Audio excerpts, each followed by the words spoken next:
Patriarchs and Prophets, chapter 45, the Fall of Jericho. This chapter is based on Joshua 5, verses 13 to 15, and chapters 6 and 7.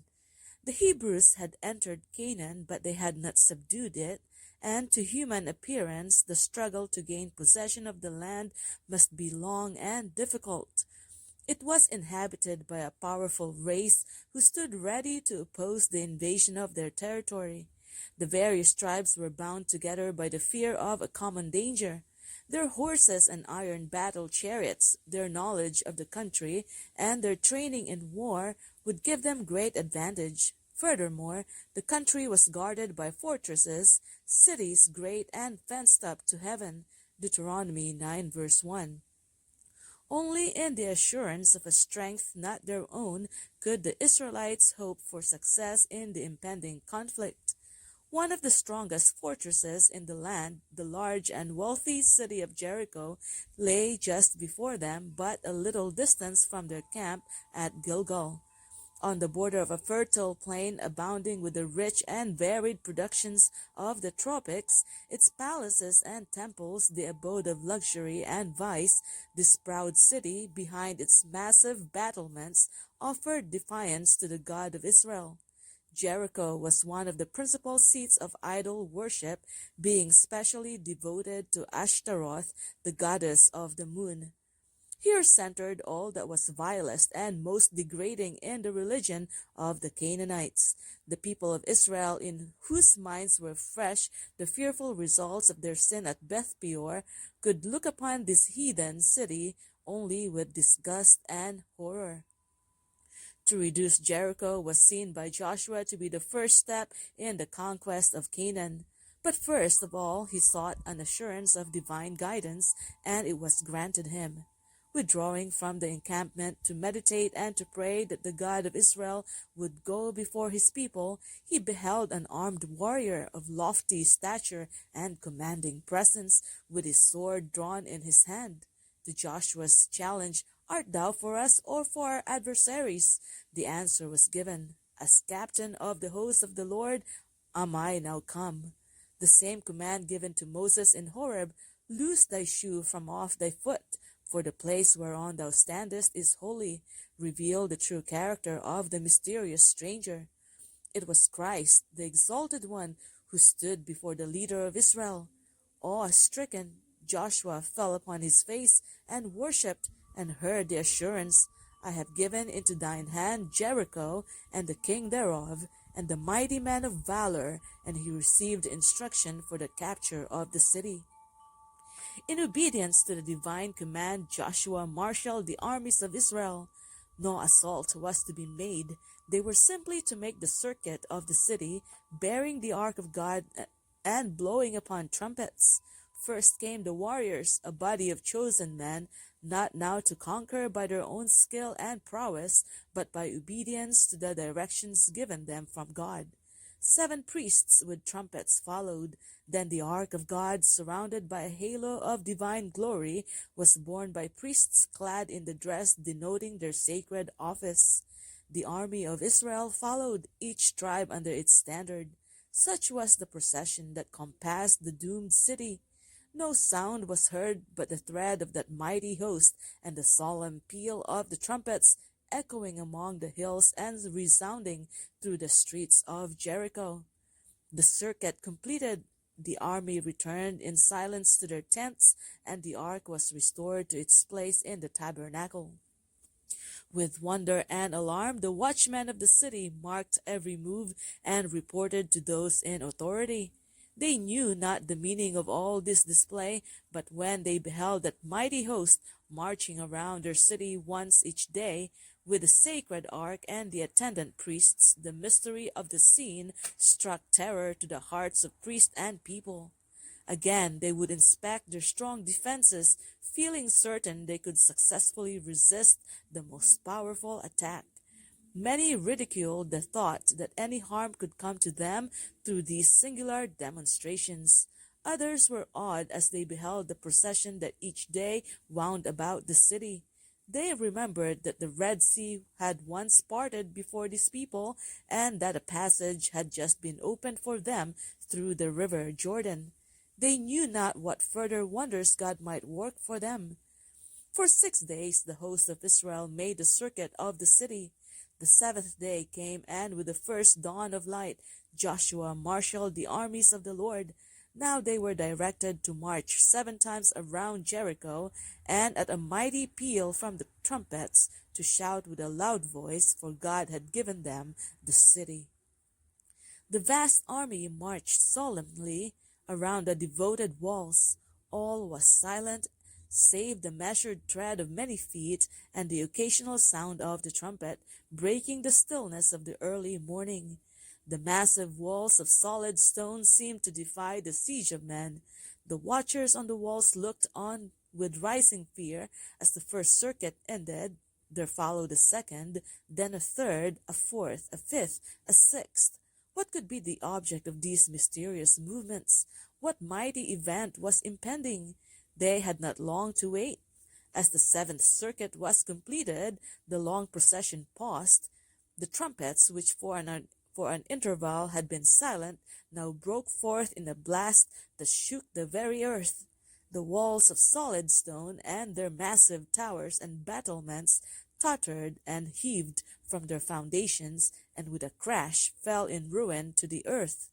The inhabitants of Jericho were paralyzed with terror, and the hosts of Israel marched in and took possession of the city.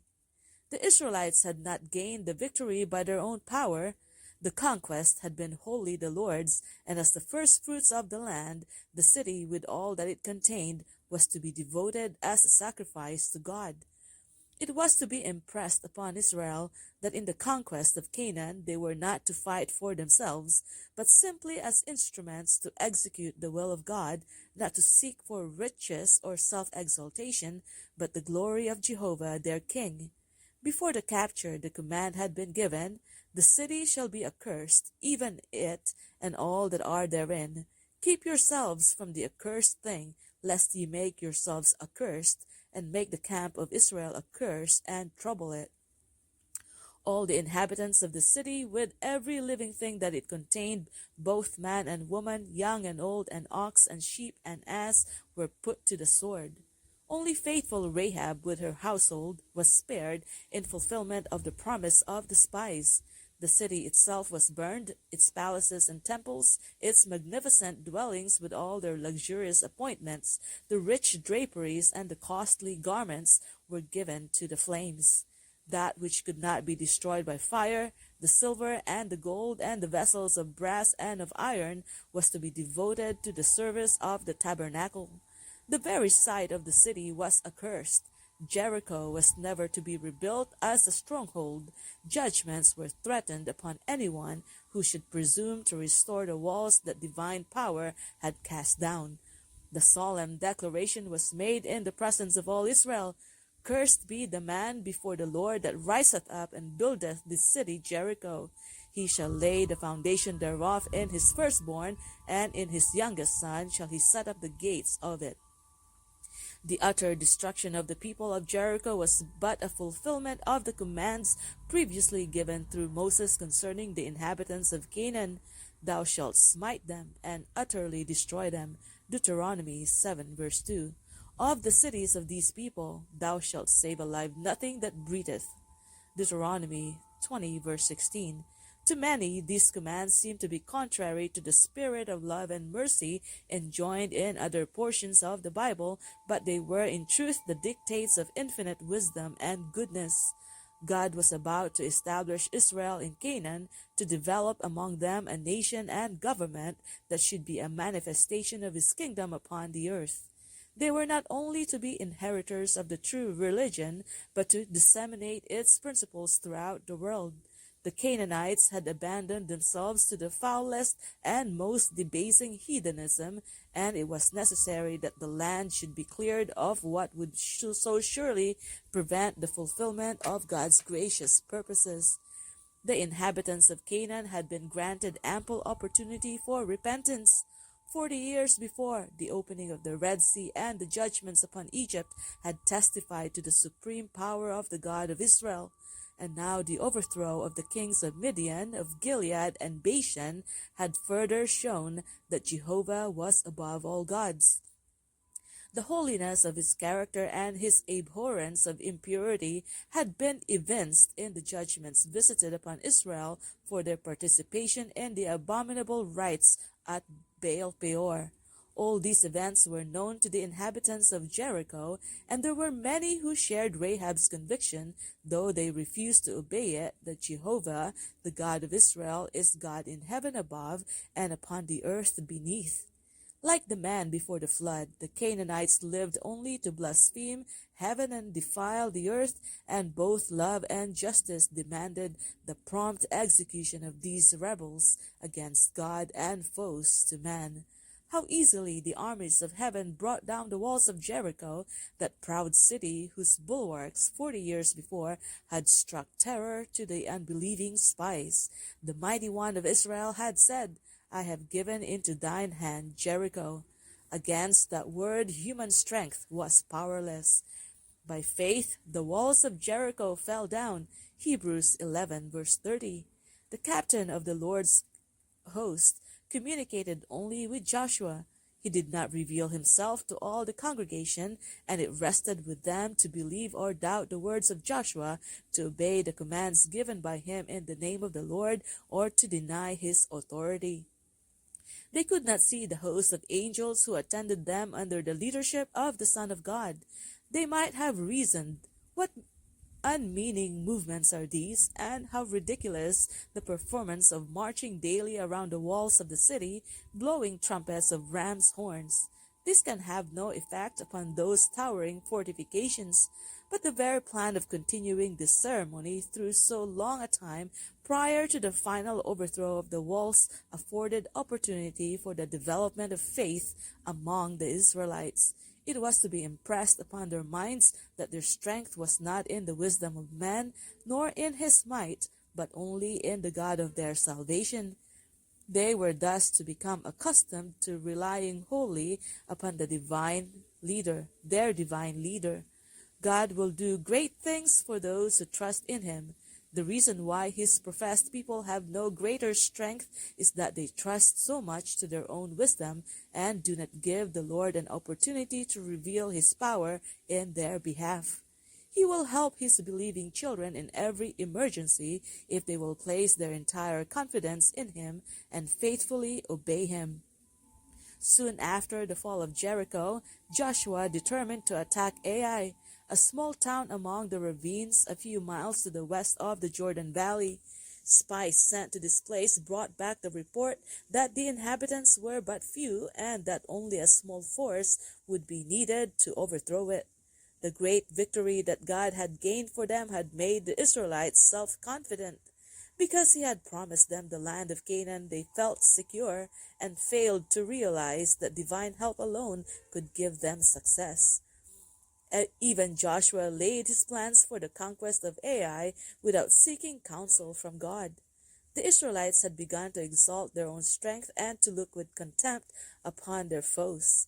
An easy victory was expected, and 3,000 men were thought sufficient to take the place. These rushed to the attack without the assurance that God would be with them. They advanced nearly to the gate of the city, only to encounter the most determined resistance.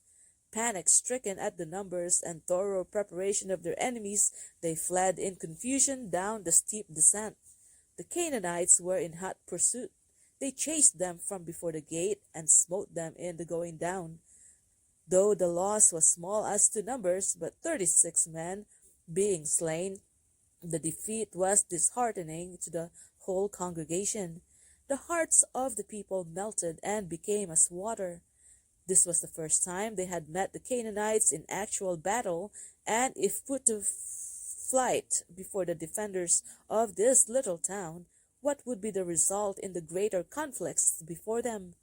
Joshua looked upon their ill success as an expression of God's displeasure, And in distress and apprehension he rent his clothes, and fell to the earth upon his face before the ark of the Lord until the eventide, he and the elders of Israel, and put dust upon their heads.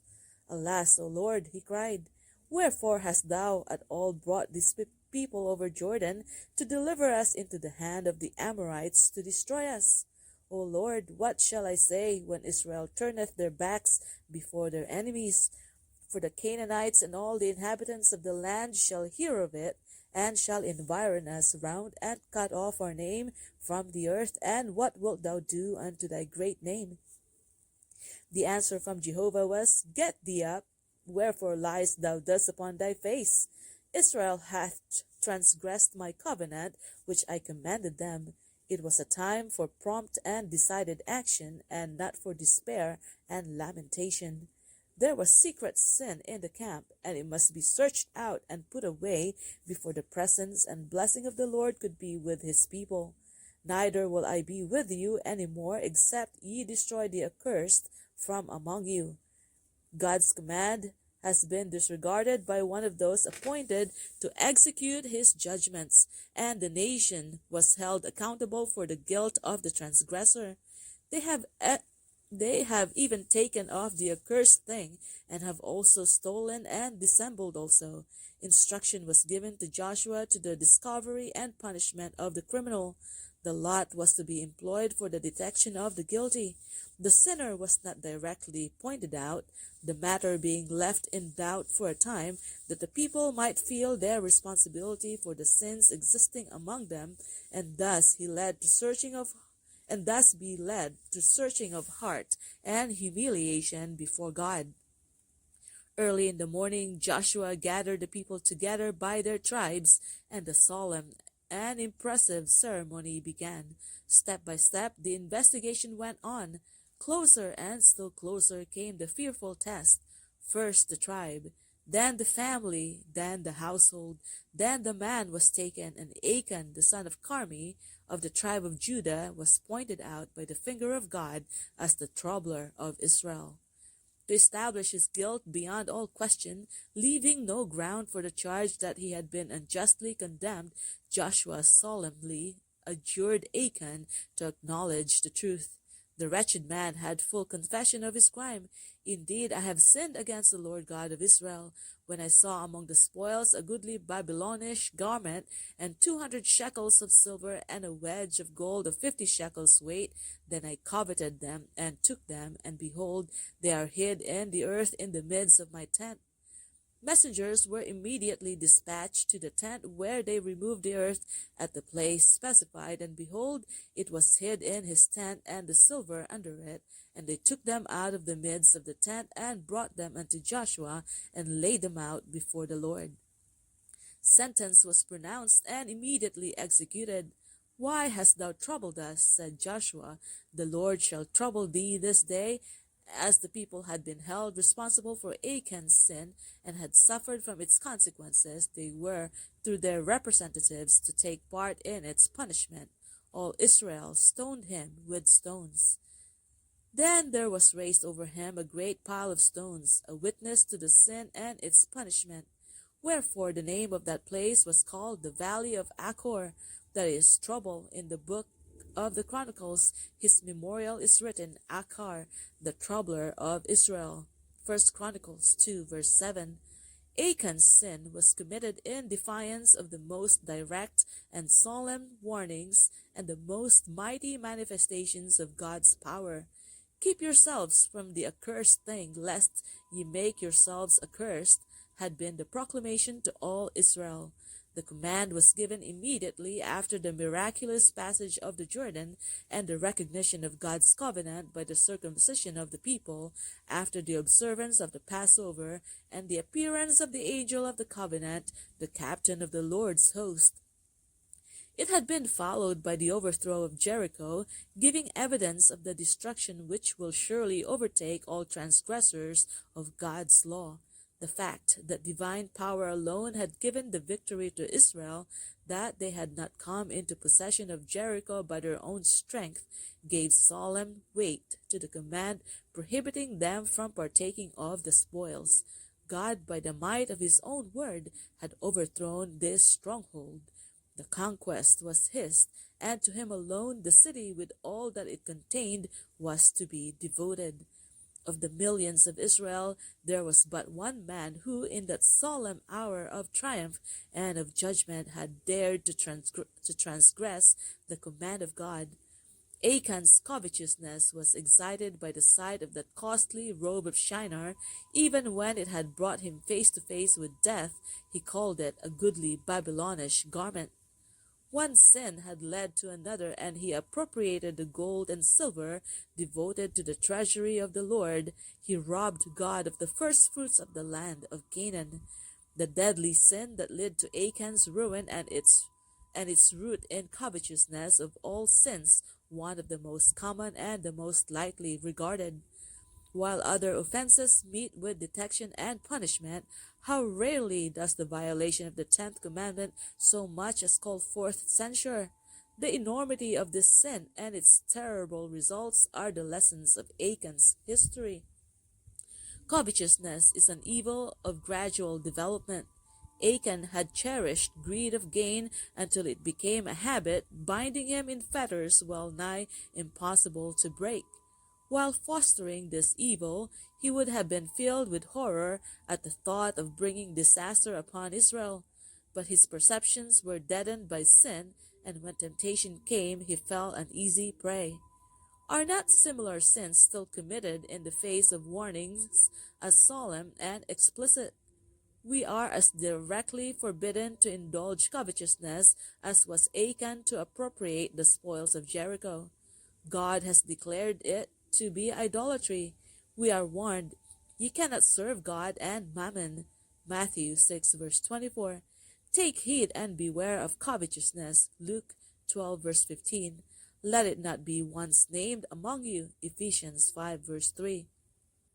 We have before us the fearful doom of Achan, of Judas, of Ananias and Sapphira. But back of all these, we have that of Lucifer, the son of the morning, who, coveting a higher state, forfeited forever the brightness and bliss of heaven. And yet, notwithstanding all these warnings, covetousness abounds. Everywhere its slimy track is seen, it creates discontent and dissension in families. It excites envy and hatred in the poor against the rich. It prompts the grinding oppression of the rich toward the poor. And this evil exists not in the world alone, but in the church. How common even here to find selfishness, avarice, overreaching, neglect of charities, and robbery of God in tithes and offerings. Among church members in good and regular standing, there are, alas, many Achans. Many a man comes statedly to church and sits at the table of the Lord, while among his possessions are hidden unlawful gains, the things that God has cursed. For a goodly Babylonish garment, multitudes sacrifice the approval of conscience and their hope of heaven. Multitudes barter their integrity and their capabilities for usefulness for a bag of silver shekels.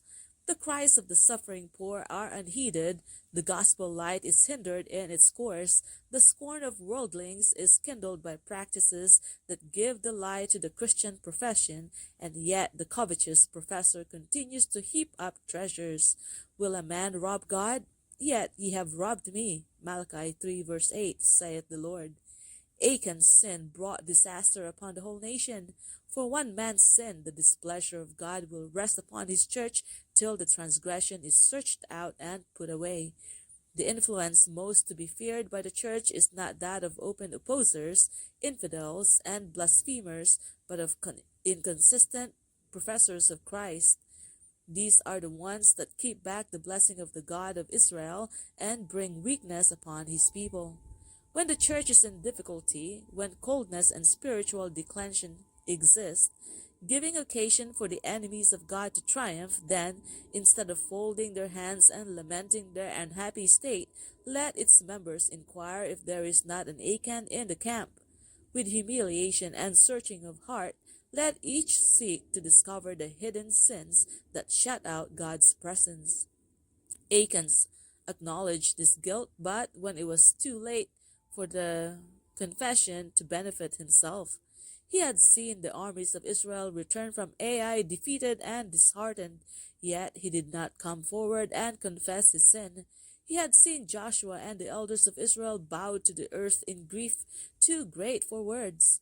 Had he then made confession, he would have given some proof of true penitence, but he still kept silence.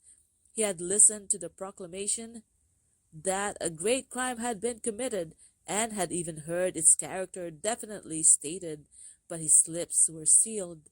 Then came the solemn investigation.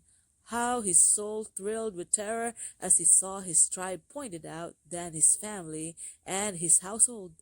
But still he uttered no confession until the finger of God was placed upon him. Then with his sin could then when his sin could no longer be concealed, he admitted the truth. How often are similar confessions made? There is a vast difference between admitting facts after they have been proved and confessing sins known only to ourselves and to God. Achan would not have confessed had he not hoped by so doing to avert the consequences of his crime. But his confession only served to show that his punishment was just. There was no genuine repentance for sin, no contrition, no change of purpose, no abhorrence of evil. So confessions will be made by the guilty when they stand before the bar of God after every case has been decided for life or death. The consequences to result to himself will draw from each an acknowledgement of his sin. It will be forced from the soul by an awful sense of condemnation and a fearful looking for of judgment. But such confessions cannot save the sinner. So long as they conceal their transgression from their fellow men, many, like Achan, feel secure and flatter themselves that God will not be strict to mark iniquity. All too late their sins will find them out in that day when they shall not be purged with sacrifice or offering forever.